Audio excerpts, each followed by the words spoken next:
We are recording this podcast on the lands of the Wurundjeri people of the Kulin Nation. We wish to pay our respects to elders past, present and emerging, and extend our respects to any Aboriginal or Torres Strait Islander people who may be listening. Hello and welcome to Novel Feelings, a podcast where we discuss representations of mental health issues in fiction novels. My name is Elise and I am one of our co-hosts. Welcome to what is a quick review or mini review for A Court of Silver Flames, the latest book in the Court of Thorns and Roses series.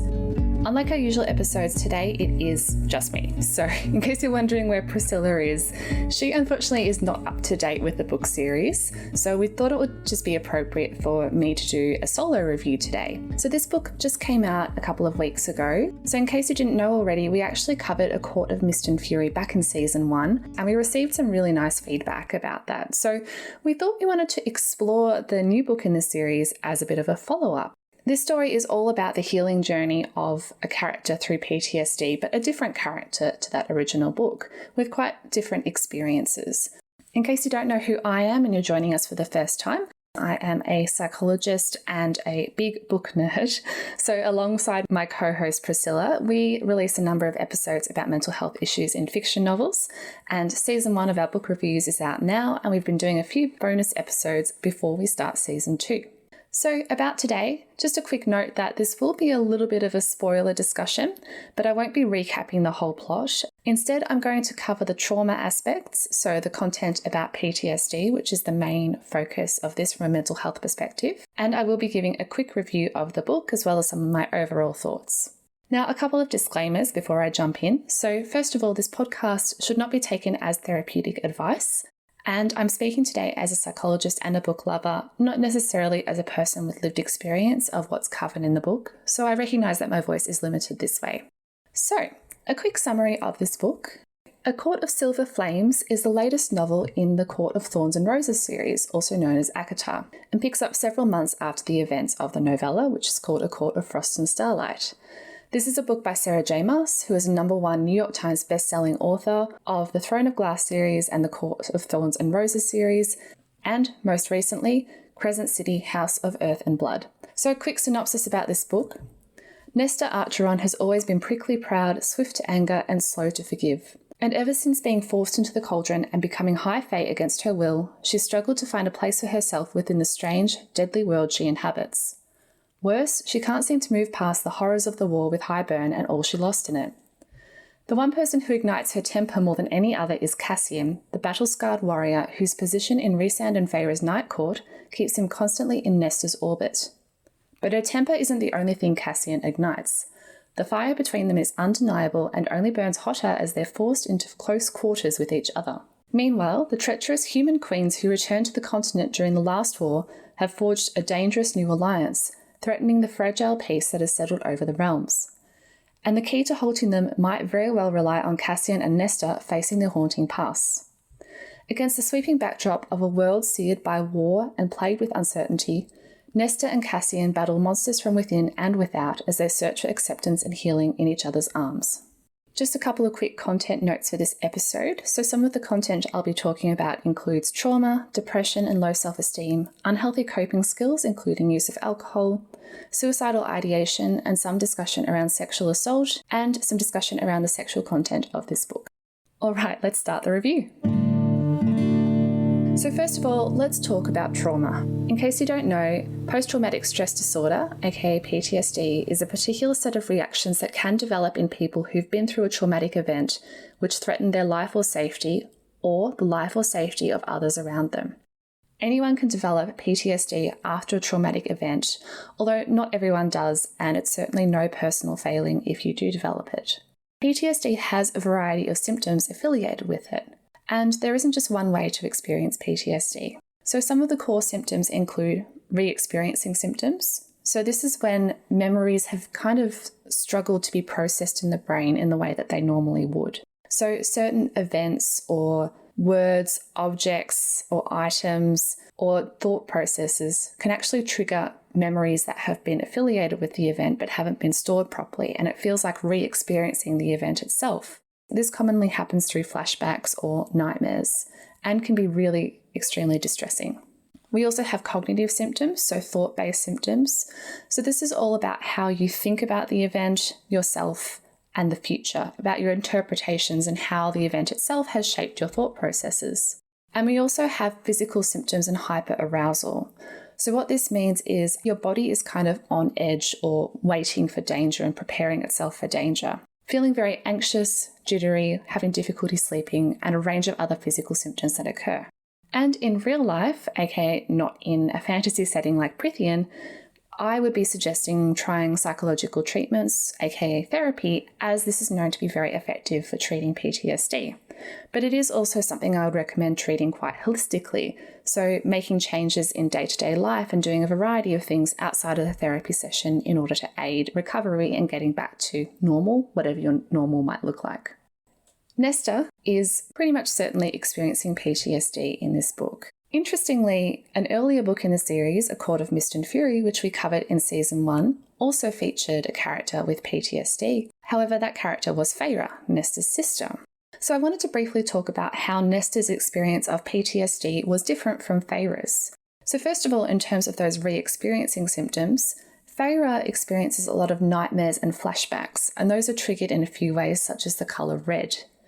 Nesta, however, with her story, there's less of an emphasis on nightmares, but they're still there.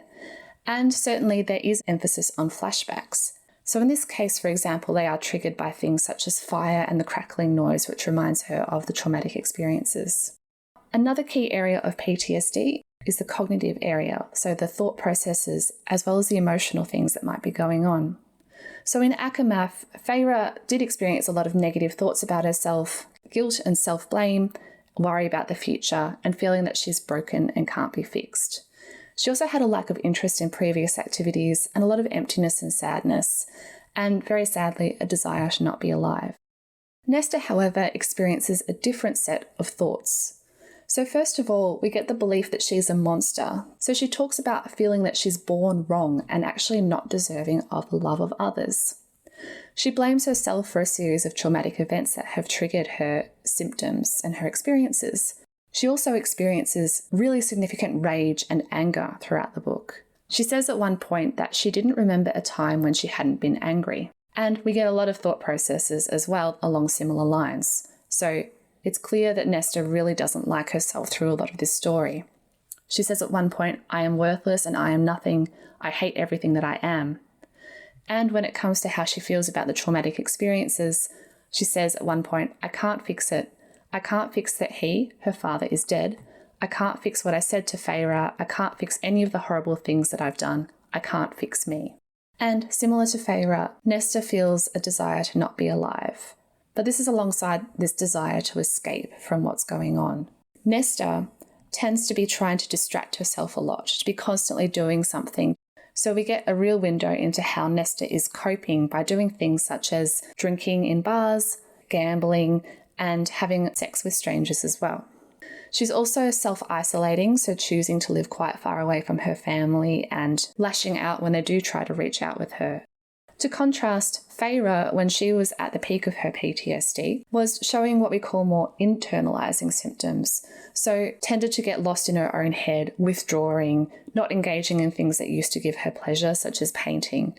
A lot of her pain was very much on the inside. Nesta tends to be engaging in these externalizing behaviors. So that means going out and doing something that might be seen as acting out in a way in order to cope with her inner turmoil.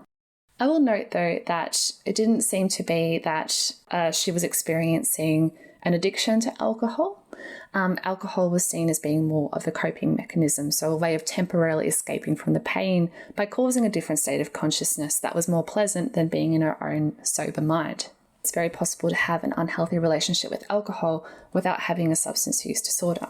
And I will also flag here that I don't have any concerns about people having casual sex.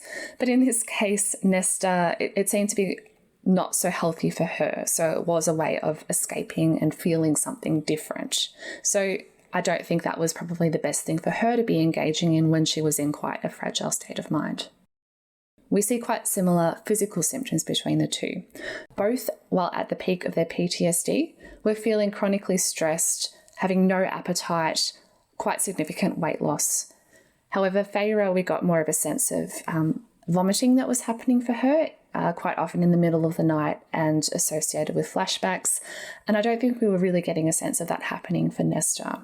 But there was a bit more of an emphasis on the lack of appetite. As she said, it was the first thing to go after the battle. So interestingly, Nesta is certainly experiencing PTSD in this book, but it's less of a, I suppose, socially acceptable or socially understood presentation. And her recovery is much less linear than Feyre's was. So in fact, despite her traumatic experiences, Nesta seemed to be coping okay during the third book, A Court of Wings and Ruin, which was the book that followed one particular traumatic event when she was turned high fae against her will. There was a quote in one of the early chapters that says, Nesta had stepped into this world with these people and started to see it, a future, until she'd been hunted down by the King of Highburn and the Cauldron, until she'd realised that everyone she cared for would be used to hurt her, break her, trap her, until the last battle when she couldn't stop 1,000 Illyrians from dying and had instead been able to save only one. So one question might come up here as, why was Nesta's experience of PTSD quite different to Feyre's? I suppose there are quite a few different reasons, and they really come back to, first of all, things that have happened to Nesta earlier in her life, as well as the current situation that might be perpetuating her PTSD at the start of the book. So in terms of early experiences, as Sarah J Maas said in the Australian virtual tour event that I attended, Nesta has always kind of hated herself. She had a bit of a different upbringing to Feyre, even though they were within the same house. So her relationship with her mother was quite different, and that seemed to impact quite significantly on her personality and her expectations for the world that she was in. Nesta also experienced different traumas to what Feyre did, and multiple traumas as well. So ones that were mentioned in this story included an attempted sexual assault by Thomas, who was a human man that Nesta knew, as well as being forcibly turned fae in the Cauldron at the end of A Court of Mist and Fury. And as was a bit of a trigger for her experiences in this story, Nesta's father dying during the war and not being able to save more Illyrians during the war. Also worth contrasting that when Feyre was experiencing PTSD in A Court of Mist and Fury, her experiences were very much perpetuated by the fact that she was in an abusive relationship at the time with the character Tamlin. So she was not very well supported by the environment that she was in. And by getting out of that environment, realising how unhealthy it was in retrospect, Feyre was welcomed into the Night Court and developed that relationship with Rhysand and his inner circle, developed friendships and got a sense of purpose and felt safe quite quickly. And this really aided her recovery over time. Nesta, however, didn't really have that type of trusting community around her at the start of this book. And this was tricky because Nesta's PTSD and her experiences led her to push people away and run from any kind of intimacy throughout this book. However, connection was something that she really needed in order to aid her recovery. Both experiences of PTSD are completely valid and certainly can happen in real life. So then we get the experience of Nesta's healing journey. The inner circle decided to lead an intervention, which was really a catalyst for Nesta to start making some changes in her life. And this was really confrontational for Nesta, and she had a very low motivation to change at the start. So interventions are always tricky. Nesta was initially very reluctant and felt quite forced into this. Nesta's healing process was also quite non-linear. It definitely wasn't a case of a gentle easing of symptoms over time. There were setbacks, there were lapses or relapses along the way. The key things that Nesta engaged in that seemed to help included physical training, so strengthening and growing confidence in her own body, finding connection, so primarily with Gwyn and Emery, two of the new characters, or reasonably new characters in this story, and the friendship that forms throughout this novel.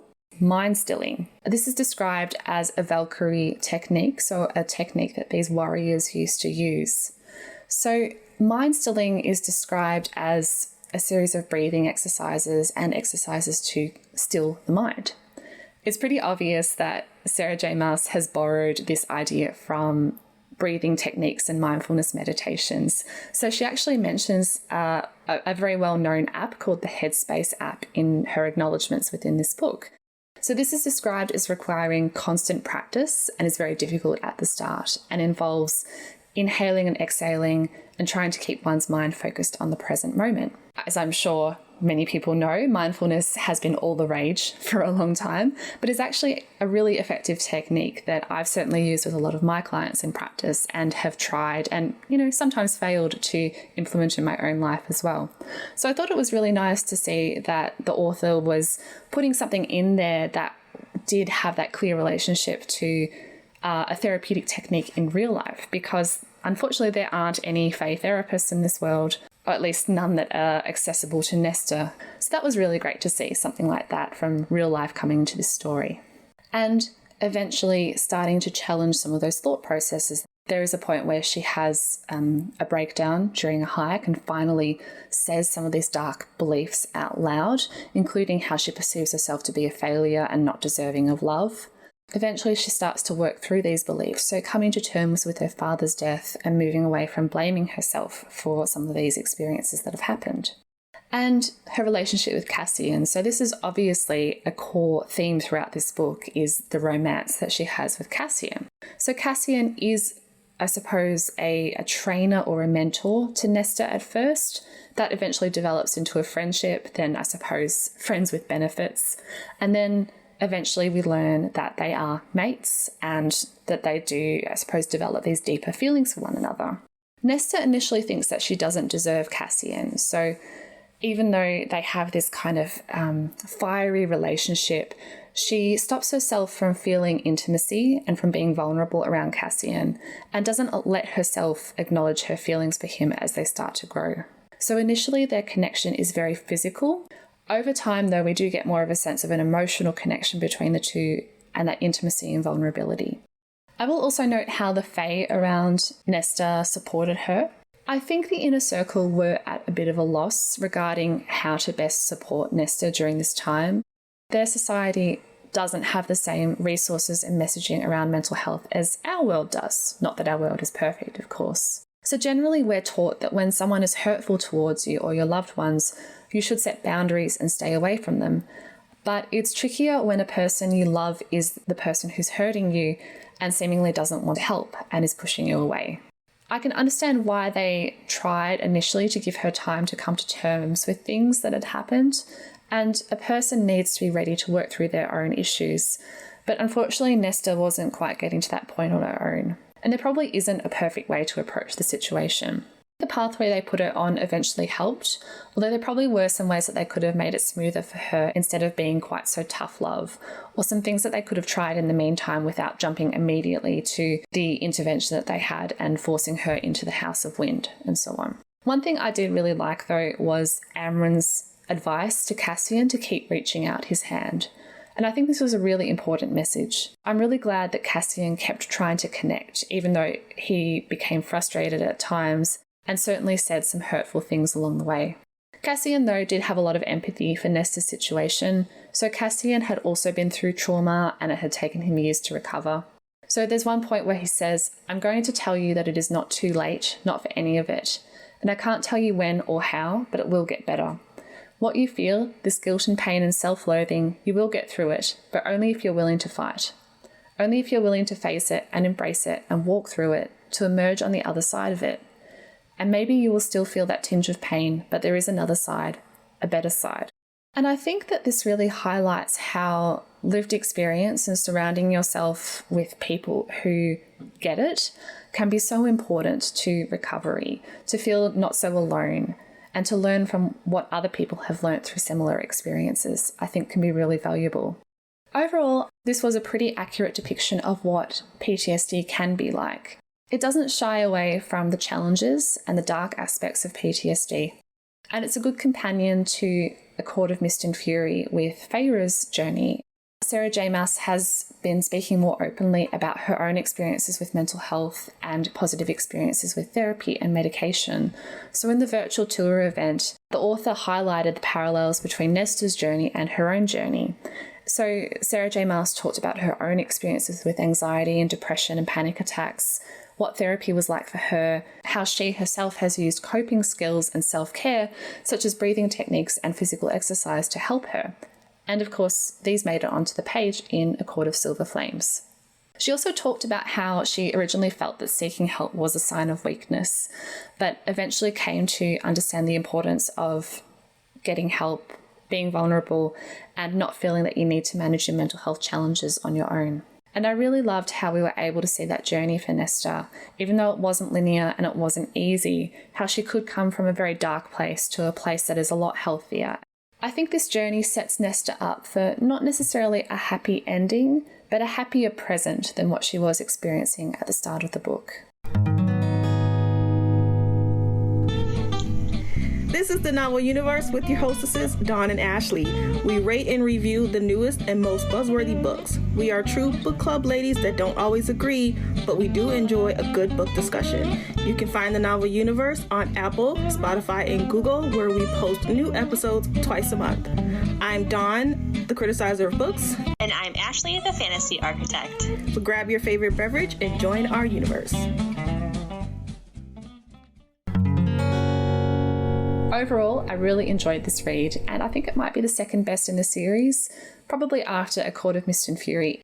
I really enjoyed Nesta's journey. I thought that the author treated her with a lot of empathy, and her journey felt quite raw and believable. And I found this journey to be quite emotional. It definitely hit me hard at times. And I also think this book did really well at portraying characters with empathy without excusing their actions. It took Nesta a long time to start to change her behaviour as she grappled with her inner demons, and it wasn't smooth sailing. It was definitely complicated. I really enjoyed the friendships in this book as well. So the new characters, Gwyn and Emery, I thought were great. I really enjoyed their journey to becoming Valkyries, and I enjoyed the blood rite as well. I also did like Nesta and Cassian's relationship and felt that they had good chemistry, and I liked their characters a lot individually, and I think that they build each other up in a really positive way.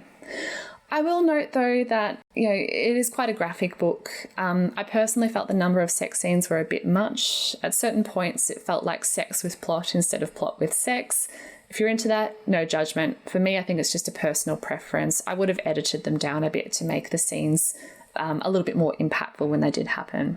The baby subplot was just okay. I don't really want to go into that too much. I'm glad it wasn't the key focus of the book. I thought the action scenes were really well written. The bog scene in particular was really good. In the virtual tour, Sarah J Maas described finishing this scene as a mic drop moment, which I loved. I love the House of Wind, and it becomes its own character throughout the book. An overarching criticism I have is that this book was really similar in a structural way to A Court of Mist and Fury. It reminded me of, if you're a Star Wars fan, The Force Awakens versus A New Hope. There were enough unique elements that I wasn't too bothered by this overall. And I'm still very curious to read the next book and learn what happens next, so particularly with some of the side characters who haven't had their own point of view really yet. Overall, I'll give this book 4 stars, and if you like this series, you're probably going to like this book. Just keep in mind it's firmly in new adult territory and maintains some of the flaws of the original series as well. So that wraps up my review. I also wanted to touch on what people with personal experience have been thinking about this story as well. So this is mostly through reading reviews and discussions on Reddit. So I haven't yet come across a formal book review from a book blogger or critic with lived experience. A lot of people seem to really relate to this story. So I won't say usernames or give direct quotes, but I will note that several people talked about finding the book very emotional and relatable. One user in particular talked about how they found this book to be very healing and actually spoke about it and read from this book in their own therapy sessions, which I love. Another user who has PTSD talked about after reading this book actually setting up a new exercise schedule for themselves, so getting that inspiration. And a couple of people have talked about being inspired to try meditation again, so even trying the particular app that the author recommended. Multiple people have talked about the accuracy of PTSD compared to their experience in a positive way. So there was one user in particular who talked about how people with PTSD are not meek or fragile, and for some it is more about rage and sharpness and darkness. And also commented how in real life people tend to punish the behaviours without trying to help the person. So users with depression as well have commented about relating to these experiences, such as the thought processes like feeling worthless or not feeling motivated to eat or to engage in other self-care.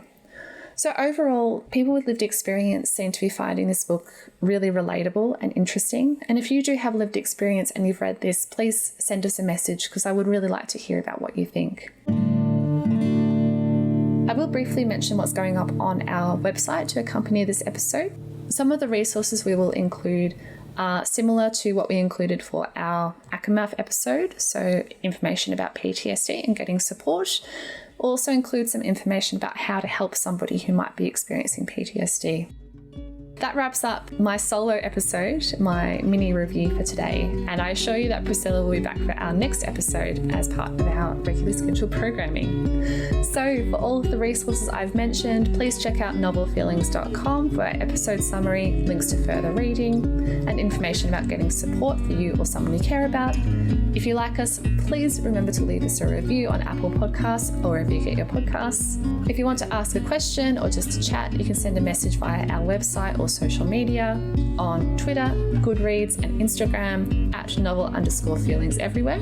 And you can also find Priscilla's Bookstagram at paidwithbooks with an extra S. Thank you so much for listening to me talk to myself for this entire episode. I hope you found it as interesting to listen to as I found this book to read. And keep an eye out for our full reviews, which will be launching later in the year. Thanks everybody. Bye.